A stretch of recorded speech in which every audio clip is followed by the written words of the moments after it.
চিকেনের এই রান্নাটা খেতে অসম্ভব মজার হয়। বাসায় যদি থাকে অল্প পরিমাণে চিকেন, তাহলে এই রেসিপিটা অবশ্যই একবার হলেও ট্রাই করবেন। রুটি, পরোটা, ভাত, পোলাও সবকিছুর সাথে খেতে কি যে মজার হয় বলে বোঝানো যাবে না। হ্যালো এভরিওয়ান, আসসালামু আলাইকুম। মুরগির এক পিস বুকের মাংস ছোট ছোট টুকরা করে কেটে নিয়েছি, তারপর ধুয়ে নিয়েছি। এখন মশলা দিয়ে মাখিয়ে নিব। গুঁড়া মশলার মধ্যে দিয়েছি পরিমাণ মতো হলুদ, মরিচ, জিরা গুঁড়া, গরম মশলা গুঁড়া, স্বাদ অনুযায়ী লবণ, আর দিয়েছি আদা রসুন বাটা, কুচানো পেঁয়াজ। এগুলো দিয়ে এখন মাখিয়ে নিচ্ছি।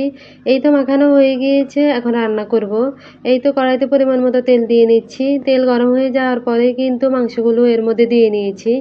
এই পর্যায়ে মাংসগুলো বেশ কিছুক্ষণ ধরে ভাজতে হবে। যাই হোক, আমি অনেকক্ষণ ধরেই মাংসগুলো তেলের মধ্যে ভেজে নিয়েছি।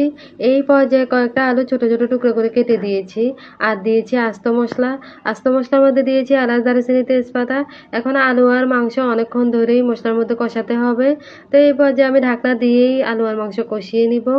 এর মধ্যে আলু আর মাংস কষানো হয়ে গিয়েছে। এই পর্যায়ে গোটা একটা রসুনের কোচ দিয়েছি, আর একটা পেঁয়াজ মোটা করে ফালি করে দিয়েছি, আর দিয়েছি গোটা কাঁচামরিচ।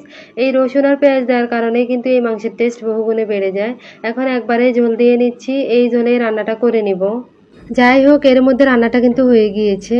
এই পর্যায়ে ভাজা জিরার গুঁড়া দিয়ে নামিয়ে নিব। ঘরে থাকা অল্প কিছু মশলায় এত মজার একটা চিকেন কারি রান্না করে নেওয়া যায়। ভাজা ভাজা এই চিকেন কারি দিয়ে গরম ভাত খেতে অথবা রুটি দিয়ে খেতে দুর্দান্ত লাগে। একবার হলেও ট্রাই করবেন। ভিডিওটি যদি ভালো লেগে থাকে অবশ্যই শেয়ার দিয়ে নেবেন।